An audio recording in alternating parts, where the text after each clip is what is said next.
foli waliɲuman dɔ an b'o ta k'o ɲɛsin aw kelen-kelen bɛɛ lajɛlen ma ni sanga in b'a sɔrɔ aw fɛn fɛn sigilen don aw ka jabaraninso mandi kɔrɔ ni o de ye Sherifila TV ye an b'a fɔ n ko aw k'aw bisimila ni aw ka bamanankan kunnafoni ale kɛnɛ o dayɛlɛlen ye kunnafoni daminɛ la min bɛ tali kɛ Sabalibugu abattoir cakɛlaw olu ye u ka sigiba ni o de ye session ye o ta ko 14nan kɛnɛ olu sigi ka bɛn ni alamisa ye janvier kalo tile 8 san 2026 u yɛrɛw jabala u kɔnɔna na Sabalibugu kurani o la sigi in yɛrɛ a kun de ka se ka na walawalali kɛ u ka san tɛmɛnen baarakɛlenw kan ani fana ka se ka na jateminɛ kɛ u ka baara bolodali nataw olu kan k'a daminɛ k'aw ladɔnniya k'a fɔ fana ko sigi in tun seriyalen don baganmara ani mɔni minisiri ale fɛ ka fara ale kan baganmara jɛkulu ma ɲɛmaa caman olu bɛɛ de tun bɛ nin kɛnɛ o kɔnɔna na Sherifila jabaraninso tɔgɔya la Sadio Sidibe n'a ka jatala Abubakar Traoré de tun bɛ u y'an sama minnu na an ka jɛkulu seriya Sogo faga yɔrɔba min filɛ nin ye Sabalibugu kurani na ni a bɛ wele ko abattoir u y'u ka sigi tani 4nan kɛ min senfɛ a bonya bɛɛ kun dalen bɛ minisiri ma minisiri min ka baara bɛnnen bɛ jɛgɛ mara ani bagan mara kow kan lasigi senfɛ kumaw bolila fɛn caman kan i n'a fɔ kɛrɛnkɛrɛnnenya la ɲinan san 2025 min n'a bɔra ka ban gɛlɛya minnu sɔrɔla o kɔnɔna na ni olu dɔw ye kuranko gɛlɛya fo ka taa se tajiko gɛlɛyaw ma walasa sumaya o kala sɔrɔ o k'a sɔrɔ yala ni kuran bɛ yen walima ni taji fana bɛ yen olu de kɛra san 2025 gɛlɛyabaw ye minisiri yɛrɛ ye a da to fɛn minnu na nka u bɛna ta nisɔndiya kow fana sɔrɔla a ye foli ni tanu kɛ k'a ɲɛsin jamana ɲɛmɔgɔw ma u b'a la ka dɛmɛ min kɛ k'a ɲɛsin secteur yi ma. Abattoir de Sabalibugu sogo faga yɔrɔ sogo suguya bɛɛ a faga yɔrɔ yan nɔ nin de y'a tɔnsigi 14nan ye a yirala k'a fɔ baara caman kɛra abattoir fɛ 2025 la a kasabi bɛ taa fo 534 ma a n'a kunkan fɛ baara minnu kɛra o ye de pour que bagan suguya bɛɛ ka se ka kantigɛ yan ayiwa sogo ka jɛlen de ka bɔ yan nɔ sogo jɛlen ka bɔ yan nɔ pour que ka ɲɛsin bankokaw ma ani maliyɛnw ma ani hari kɔfɛla la u ka nin sigiko 14nan ye a kunba ye min ye ko datu baaraba minnu kɛra san min filɛ ka ban ani san kura min filɛ ka jɔ ni o ye 2026 ye baara minnu kan ka ko o kɔnɔna na min batu ka baroda sigiko kan cogo min na fɛɛrɛw kan ka kɛ cogo min na ani fana musaka kuraw kan ka ɲini cogo min na baara bolila olu de kan min ye an ka bi ɲɔgɔn ye a kun tun ye an ka ɲɔgɔn ye abattoir ɲɔgɔn ye 14nan an b'a fɔ ma ko session donc o kun ye mun ye a ye baara minnu kɛra san tɛmɛnen kɔnɔ n'o ye 2025 an ye baara minnu k'o kɔnɔ k'o baaraw olu jatew ka minɛ administrateurs fɛ mun de kɛra mun de ɲɛna mun de ma ɲɛ mun de kan ka kɛ k'a dafa n'o bɔ yen na san kura fana n'o ye 2026 ye an ye baara minnu fana boloda k'o fana yira administrateurs la k'a fɔ an b'a fɛ ka nin baara nin waleya san 2026 kɔnɔna na nisɔndiya kɔnɔna na sogo faga yɔrɔ yɛrɛ ɲɛmaaba a y'a datugu fɛn caman na minnu bɛ tali kɛ sogo lasago cogo kan a y'a datugu gɛlɛyaba minnu sɔrɔla 2025 kɔnɔna na ka ɲɛfɔli kɛ ni ka tila ka cakɛla in baarakɛla bɛɛ lajɛlen fo gɛlɛyaba min bɛ an ka yan Sabalibugu yan an ka gɛlɛya fanba ye u b'a fɔ min ma ko den kɛrɛfɛ fagali abattoirs clandestins minnu bɛ u den kɛrɛfɛ ka baganw faga o gɛlɛyaba de b'an ka yan kosɛbɛ o gɛlɛyaba b'an ka yan notamment ka kɛɲɛ ni misiw ta ye bon ni o fana bɔ yen na gɛlɛya wɛrɛ min bɛ yen o ye kuranko gɛlɛya ye parce que i b'a dɔn abattoir ye yɔrɔ belebele de don bon an bɛ marché ni courant de bon courant ni courant tɛ sɔrɔ an bɛ marché ni groupe ye bon n'i ye groupe fɔ i b'a dɔn o la k'a fɔ taji de bɛ k'a kɔnɔ donc taji min bɛ k'a kɔnɔ o b'an sɛgɛn kosɛbɛ parce que taji nin non seulement taji nin ka gɛlɛn a sɔrɔli fana ka gɛlɛn voilà o gɛlɛya de b'an kan dɛmɛko ta sira kan an bɛ se k'a fɔ an bɛ dɛmɛ sɔrɔ la ka bɔ gouvernement yɔrɔ notamment kɛrɛnkɛrɛnnenya la an ka minisiriso yɛrɛ yɔrɔ la an bɛ dɛmɛ sɔrɔ la dɛmɛbagaw bɛ yen minnu bɛ an dɛmɛ ni minɛnw ye minnu bɛ an dɛmɛ ni minɛnw ye minɛn minnu bɛ se ka n y'a f'i ɲɛna sogo minnu bɛ n'u tɛ se ka taa sugu la n'u tɛ se ka dun olu bɛ jeni o jeni yɔrɔ mansin b'an bolo. diɲɛ bɛɛ kɔnɔ anw ye sogo de sugandi u b'a fɔ a ma ko Mali sogo meat of Mali donc an ka k'an jija pour que o sogo ka saniya a ka bɔ yan nɔ k'a sɔrɔ a saniyalen don ayiwa a fana ka taa ka bɔ yan nɔ ka taa fo a feere yɔrɔ la sugu kɔnɔ ayiwa camion kɔnɔ an b'a yira k'a fɔ bi ayiwa vraiment an n'an ka mɔgɔ minnu ɲɛ an dɛmɛ camion bɛ yan nɔ minnu frigorifique do u bɛ se ka sogo ta ka taga n'a ye fan bɛɛ. gɛlɛya na ta bɛɛ yɔrɔ in ɲɛmaaba ni o ye monsieur Sangare ye a y'a da don baara ninnu na baara ninnu bɛ boli sira minnu kan ani fana k'a jira k'a fɔ abattoir yɛrɛ ka baarabaw ye fɛn min ye a sigikun ye fɛn min ye a y'a da don o la k'a fɔ sogo kan ka lasago cogo min na saniya kɔnɔna na jɛya kɔnɔna na a y'a da don o la ni ka tila ka ɲini sogo fagalaw ani bagan feerelaw fɛ yɔrɔ min ni a dabɔra sogo faga kama ni jamana ɲɛmaaw ye o bila sen kan o ye yan yɔrɔ fasuguya ninnu ye a ɲininen bɛ bɛɛ fɛ bɛɛ ka o yɔrɔ ninnu matarafa a y'o fɔ a ka kɔrɔfɔ kɔnɔna na. yan abattoir dabɔkunba ye an ka se ka sogo misi faga walima baganw faga k'u faga jɛlenya kɔnɔ saniya kɔnɔna na a baaraw bɛ ka kɛ ka kɛɲɛ ni sariya ye vétérinaire minnu bɛ sogo lajɛ ka wasa ka se k'a dɔn k'a fɔ nin sogo in nin dunni ka ɲi mɔgɔ ma nin bɛ se ka dun nin bɛ se ka bila ka taa sugu la o vétérinaire bɛ yen. gɛlɛyaba minnu fana bɛ yen nɔ ni o ye maa min bɛ taa sogo faga k'a sɔrɔ yɔrɔ minnu ma daga sogo faga kama sabula bagan man ka taa faga yɔrɔ la cogo si la ni kɛnɛya tigilamaw mana ka na o ɲɛ da kan k'a lajɛ yala a b'a la ka lasago ka ɲɛ wa. an b'a ɲini puissew fɛ an ka ɲɔgɔn dɛmɛ pour que nin ɲinifɛnw u ka kɛ sɔrɔ fɛn ye an kana sɔn cogoya si la ka sogo ta fɛn wɛrɛ la mun tɛ ninnu camion ye ani katakatakanin minnu ni u bɛ bɔ yan nɔ o b'a to sogo a sanuman bɛ bɔ yan. an bɛ dɔn k'a fɔ nin bagan faga yɔrɔba in ni a bɛ Sabalibugu kuranin na a bilala sen kan kabini san 2003 o waatiw la cakɛyɔrɔ dɔ de tun y'a san nka 2013 waatiw de la jamana ɲɛmaaw yɛrɛ ye baarayɔrɔ in ta u tɛgɛ fila la o ni bi cɛ a bɛ jamana ka yamaruya kɔnɔna na baara ninnu bɛɛ kuncɛra ni photo de famille ye ni ka taa u ɲɛ da baaraw bɛ kɛ yɔrɔ minnu na baganw bɛ faga yɔrɔ minnu na k'a dɔn yala ni a bɛ kɛ saniya kɔnɔna na i n'a fɔ a laɲininen bɛ saniya tigilamaw fɛ cogo min na. kunnafoni nasira wɛrɛw fɛ an bɛ taa bangoni janginɛ bugu la alisilamɛya dɛmɛtɔn ansaru ɲɛjɔyɔrɔ an fana karamɔgɔ a seyidi sherif usman madani haidara ale ye arabi saudite lasigiden kɛrɛnkɛrɛnnen min bɛ mali jamana kɔnɔna na ni o ye ambassadeur ye o bisimila ni o yɛrɛ ye abdala sale sabɛri ye u ka kumaɲɔgɔnya bolila fɛn minnu kan yaasa an ka se ka faamuya sɔrɔ olu la an bɛ alhamidu badini ka sɔrɔlu ɲɛmada. bonya ani karama nisɔndiya ani muyamuya diinɛ balimaya de kɔnɔna na alisilamaya dɛmɛtɔn ansaru ɲɛjɔyɔrɔ an fana karamɔgɔ a seyido sherif usman madani haidara y'a ka dunanba n'a nɔfɛ jamaw bisimila saudiya jamana lasigidenw bɛ an fɛ yan nɔ mali la n'ale tɔgɔ ye son excellence abdullah saleh saber masala sɔrɔla ka tɛmɛ maaba fila ninnu ni ɲɔgɔn cɛ la saudiya jamana lasigiden ka ni ziyara kumun bɛɛ la o de ye ka na waleɲuman dɔn ani bonyamasegi foli kɛ ni ka ɲɛsin Mali alisilamɛ diinɛ soba au conseil islamique du Mali ɲɛmaaba ma alisilamɛ diinɛ ɲɛmaaw ka fara ɲɔgɔn kan jɛkuluba groupement des leaders spirituels musulmans du Mali ɲɛmaaba ma an fana karamɔgɔ a seyid sherif usman madani haidara ka da a ka wulikajɔ la san caman laseli kɛcogo ɲuman kan yaasa alisilamɛ diinɛ o bɛ se faamuya maaw fɛ kɛrɛnkɛrɛnya ma saudiya jamana lasigiden a ye tomi sigi a kan k'a jira k'a fɔ ko alisilamɛya dɛmɛtɔn ansaru ɲɛjɔyɔrɔ n'o ye an fana karamɔgɔ a seyid sherif usman madani haidara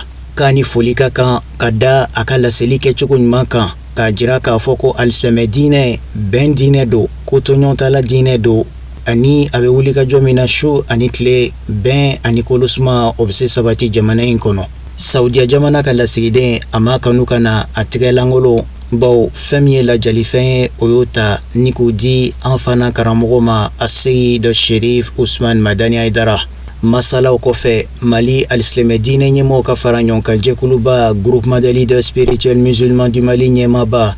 an fana karamɔgɔ a seyid sherif usman madani haidara a y'a ka dunanbaw sɛnsɛn ka kɛɲɛ ni diinɛ ka laɲiniw ye ni ka kanbɛn da. Kunnafoni nasira yɔrɔ fɛ an bɛ bɔ Mali jamana kɔnɔna na k'an kunda Côte d'Ivoire jamana ale kan. Mali silamɛw ka tɔnba Haut Conseil islamique du Mali ma ɲɛma denkɛ Seydi Cherif Iba Haidara ale bɛ taamala nin waati laban ninnu na Côte d'Ivoire jamana ale kɔnɔna na kɛrɛnkɛrɛnnenya la Nzi marabolo kɔnɔ o dugu min bɛ ni u ko ma Dimbokoro yaasa ka se ka taa alisilamɛya diinɛ lase ani ka se ka ta k'a yanka yaasa silamɛw ka se ka faamuya sɔrɔ diinɛ in a kɛcogo ɲumanw na. O siratigɛw de fɛ a bisimilara ye Ansar Tɔnden ani kanubaga caman fɛ ka bɛn ni alamisa don ye janvier kalo tile 8 san 2026 Sherifula Jabaramuso tɔgɔ la Kadija Tarawele ale bɛ walawalali kɛ kunnafoni tɔ la. Nisɔndiya ni munyamunya de kɔnɔna na Dimo Corona lamini Ansaru ni kanbɔ bɔla iko kɔnɔkulu ni ngana zamzamiw den bisimila bonya ani karama kɔnɔna na ningu ka shirifu kanu jira o siratigɛ fɛ lada belebele mbɛ zamzamiw ka denbaya bolo n'o de u se mana jɔ diɲɛ dugukolo fanw fana Alahu Tala ka jinɛ laseli la u bɛ wuli ka o dugu maabaw a politikmaw ana dinemaw sɛgɛrɛ o lada kelen latilena Bakirul Ulum na ka tamadenw fɛ Dimo Koro dugu kɔnɔna na. An bɛ duwawu k'a ye anu bɛ duwawu de k'a ye sisan anu tɛ ka foyi kɛ tugun an tɛ taa foro la tugun an tɛ taa yɔrɔ si an bɛ tilibaya e ka bɔ misi la an bɛ tilibaya an bɛ duwawu k'a ye an mamaden don o kosɔn a diyara komi a taara o ye ɲɔgɔn bɛ Haidara bolo jeni fitinin de bɛ nin an b'a la fo a bɛɛ denmisɛn b'a la a si ja Ala di an ma kɛnɛya si Ala di. Bisimilaliw kɔfɛ wajulu kɛnɛ belebele min tugula o la ni nin ye a siɲɛ fɔlɔ ye Dimokorokaw fɛ ka ya bani ka denbaya dɔ bisimila wajulu ko bina kunkan a kɛla nisɔndiyaba ye u bolo kuma gɛlɛmani tɛŋuni kɔ u la u y'u ka nisɔndiya an'u ka nimisiwasaw da kɛnɛ kan suru ɲɔgɔn na parce que baara n'i y'a lajɛ organiser la moins de une semaine an k'a lase tɔndenw ma anw ma a fɛ a tɛ bɔrɔtɔ fiyewu a siɲɛ fɔlɔ de ye nin ye kabini an bɛ Dimokoro yanni an karamɔgɔ Tijan delila ka tɛmɛ ka taa Bangourou an taara kunbɛn dɔrɔn ka programme wɛrɛw kɛ a kana dabila tugun a kɛ ɲɛtaga ye parce que ni nin dabilala dɔrɔn an bɛ segin kɔfɛ inchallah. A ka dɔn ka fɔ ko nin wajulu kɛnɛ ye munyamunya tɔ bonyana ni alisilamɛya don ka Bayatul Islamiya tali ye maa caman fɛ ni ka sɔrɔ ka kuncɛ ni DGP ka dugawu don ka sanumaw ye. Hali bi an bɛ to nin kɛnɛ kelen in kɔnɔna na ka Mali alisilamɛ diinɛ ɲɛmaaw ka jɛkuluba groupement des leaders spirituels musulmans du Mali ma ɲɛma denkɛ a Seydi Iba Haidara a ka laseliw ɲɛmada. Nisɔndiyalen don ka Côte d'Ivoire ni a marabolo bɛɛ lajɛlen fo kabi an donna Côte d'Ivoire kɔnɔna na an ye dugu minnu kɛ an ma foyi sɔrɔ dugu ninnu na ni bonya tɛ u y'an bonya u y'an karama an taara yɔrɔ yɔrɔ i b'a fɔ ko yen ka jugu ka tɛmɛ kɔrɔlen kan donc o ye an jigi fa o y'an tɔ bonya o y'an tɔ da la k'a fɔ an ka baara min kɛ jamanadenw ka laɲini don a ka d'u ye accueil b'o yira an na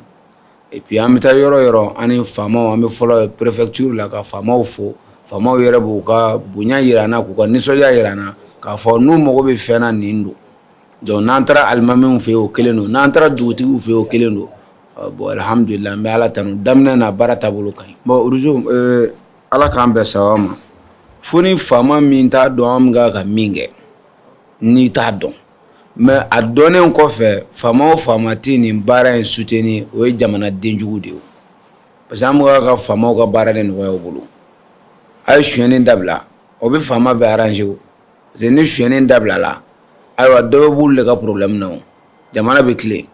a ye namara dabila ni namara daminɛna o bɛ jamana arranger o a ye nkalontigɛ dabila a ye tiɲɛ fɔ a ye tilen a ye kɛ dugaden foyi t'anw ka kuma kɔnɔ min tɛ jamana yɛrɛ de arranger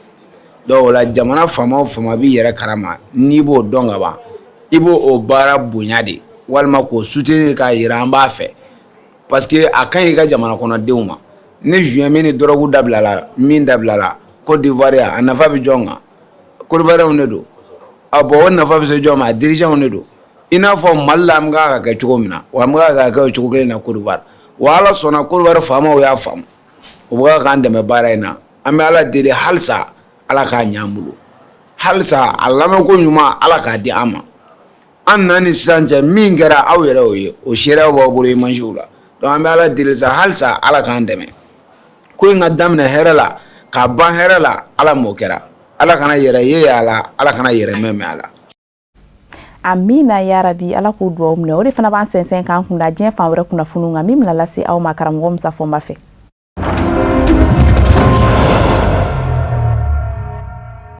Sudangaw ka minisiri min ɲɛsimɛ Sudani jamana wɛrɛ ni ɲɔgɔn cɛ ko ɲɛnabɔw mɔ a y'a ka nisɔngoya jira farafinatɔma Union Africaine na ale min sɔnna ka sigi ka kuma ni setigi jamana dɔ ye min tɛ farafinatɔma Union Africaine tɔn jamana ye Émirats Arabes Unis Arabu jamana Sudan jamana manga kunga a b'a ta Sudan jamana ɲɛmɔgɔw kɛmɛ ka jira k'a fɔ o setigi jamana in Émirats Arabes Unis de bɛ lakanajakulu kɛrɛnkɛrɛnnen Force de soutien rapide FSR kɔfɛ Sudan ka Sudan basigi tiɲɛ ko danganiyaw bɛɛ lajɛlen kɛmɛ ka ɲɔgɔn sɔrɔ u bolo k'a fɔ Émirats Arabes Unis de bɛ ka hali maramafɛn di lakanajakulu kɛrɛnkɛrɛnnen Force de soutien rapide mu. Sudankaw ka minisiri y'a jira k'a fɔ dantigɛli min kɛra lajɛ senfɛ farafinatɔma Union Africaine Commission ɲɛma Mahmoud Ali Yusuf ni Émirats Arabes Unis ministre Cheikh Bouta Ben Nahyan El Nahyan cɛ n'a sigi ka fɔ labɛnna janvier kalo tile 6 Ethiopie dugu bala Addis Abeba ko dantigɛli in tɛ se ka don hakili fɛ cogo si la k'a sabu kɛ dakun minnu kun bɛ u ni ɲɔgɔn cɛ lajɛ la farafinatɔma Union Africaine Commission ɲɛma ni Émirats Arabes Unis ministre cɛ o ye k'a fɔ mugu mankan ka da adamadenya dɛmɛ ka se ka kɛ ka maaw lasɔrɔ mankan kɛra sababu ye ka minnu kɛ k'u sigiyɔrɔ bila Sudan jamana yɛrɛ ka lajɛ ka furanjɛrɔ fanga sigi surasiw tɛ ye furanjɛrɔ fanga min nɔ nin de kɛra farafinatɔma Union Africaine Commission ɲɛma Mahmoud Ali Yusuf ni Émirats Arabes Unis ministre ka hakilinaw ye lajɛ in senfɛ Sudan jamana ɲɛmɔgɔw ko farafinatɔma Union Africaine Commission ɲɛma a ka dɔn k'a fɔ a ye sira bila farafinatɔma Union Africaine yɛrɛ ka sira tilen kɔrɔ dɔ n'o ye k'a fɔ farafina jamanaw kun kan ko n'u ma ɲa ɲɛnabɔli kɔ u ka ɲɛnabɔ farafindenw yɛrɛw fɛ farafinatɔma Union Africaine fɛ dawɛrɛ kana don a rɔ Émirats Arabes Unis jamana dun tɛ farafinatɔma Union Africaine tɔn jamana ye munna farafinatɔma Union Africaine Commission ɲɛma ni o minisiri bɛ taa sigi Sudan jamana kunga Sudan dun ye farafina jamana dɔ ye farafinatɔma Union Africaine tɔn jamana du Sudankaw ka minisiri y'a jira k'a fɔ u ye hakilina min da nin ye Ethiopie faaba la Addis Abeba a bɛ fɔ Sudan jamana ɲɛmɔgɔw ka mankanba fɛɛrɛ dajiralen kɔ bawo décembre kalo laban da Sudan jamana ɲɛmɔgɔw kun ye fɛɛrɛ dɔ dajira farafinatɔma Union Africaine na wa farafinatɔma Union Africaine ɲɛmayaso yɛrɛ kun y'a jira k'a fɔ a tɛ tɛmɛ o kan o tɛmɛnen kɔ Sudan jamana ɲɛmɔgɔw furadama kɛmɛ k'a jira k'a fɔ Émirats Arabes Unis Arabu jamana de bɛ olu ka maa kɛlɛtaw kɔfɛ n'o ye Andan Daglo furanjɛrɛ fanga ɲɛma dangankɔrɔ min murutin bɛ bi n'a kɛmɛ ka mugu ni kisɛ banamini ani fanga cɛ ko Émirats Arabes Unis de bɛ k'i jɔ n'o ka kɛlɛ nafolo ye a n'a ka maramafɛnw nka Émirats Arabes Unis ɲɛmɔgɔw furadama kɛmɛ k'o kɔrɔfɔ nkalontigiya.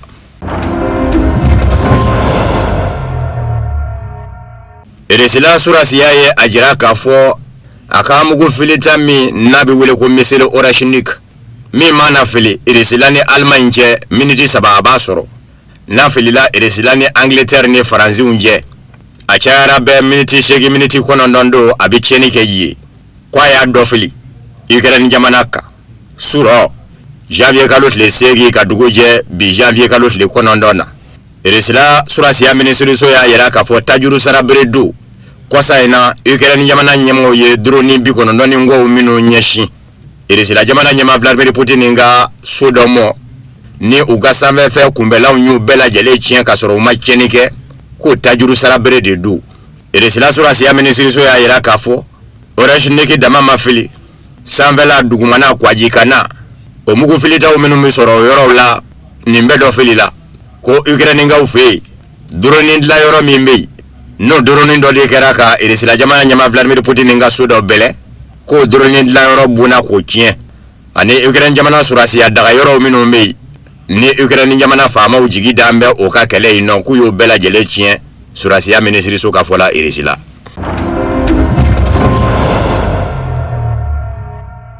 Ameriki jamana ɲɛma Donald Trump ye a jira k'a fɔ a ye kuru min minɛ Kwajika tajidoni guru ni a kun y'a jira k'a fɔ maa ta tɛ k'a sabu kɛ jamana taŋɔnjɛn tɛ a kan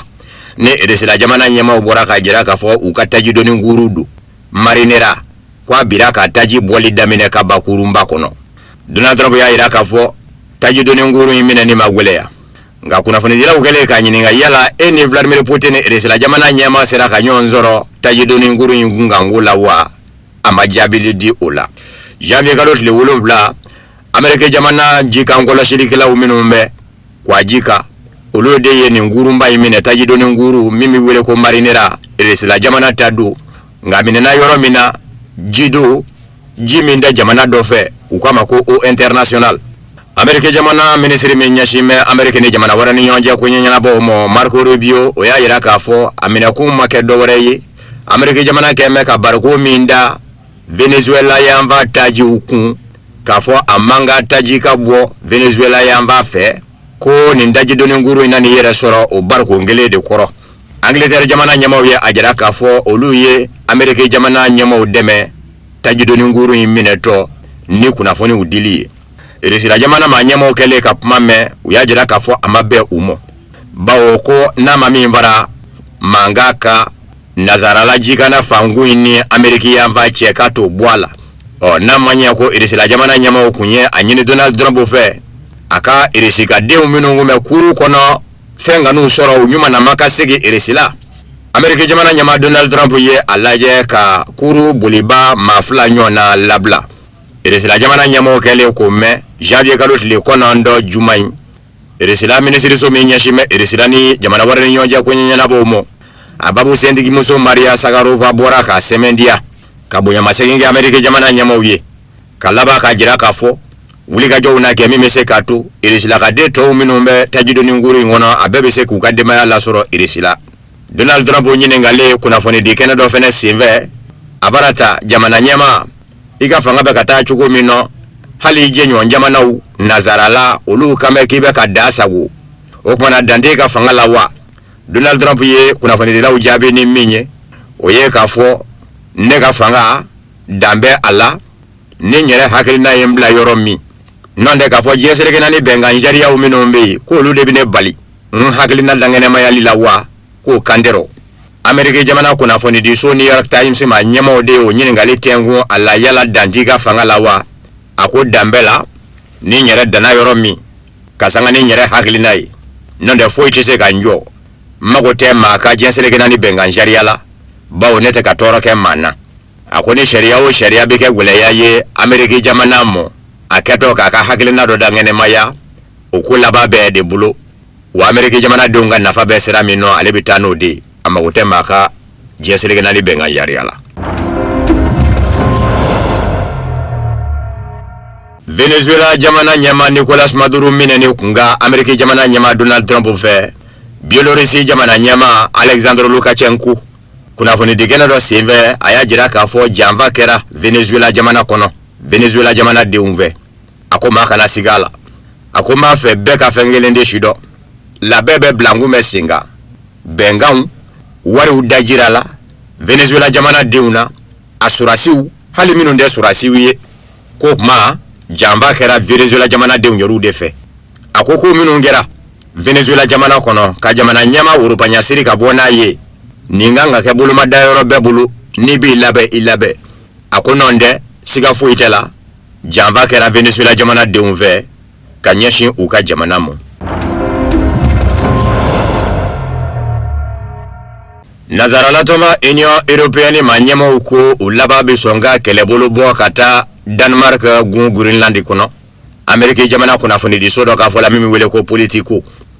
ya yera ka fo Nazarala toma Union Européenne manyema uko ni Denmark jamana ka wele sera umo kwa magobe kelebulu la kata ka gun la kana no ye Greenland ye ka Amerika jamana babali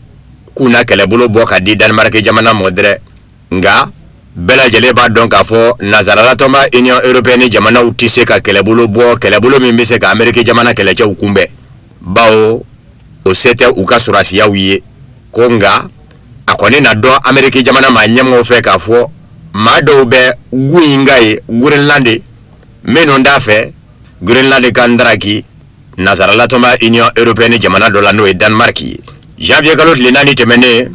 Nicolas Maduro urupanya sirile ko Amerika jamana nyama Donald Trump fe katana ya Amerika Donald Trump ni so diale nyiningalu tengune ala kuna foni dira ufe aya ira ka fo makla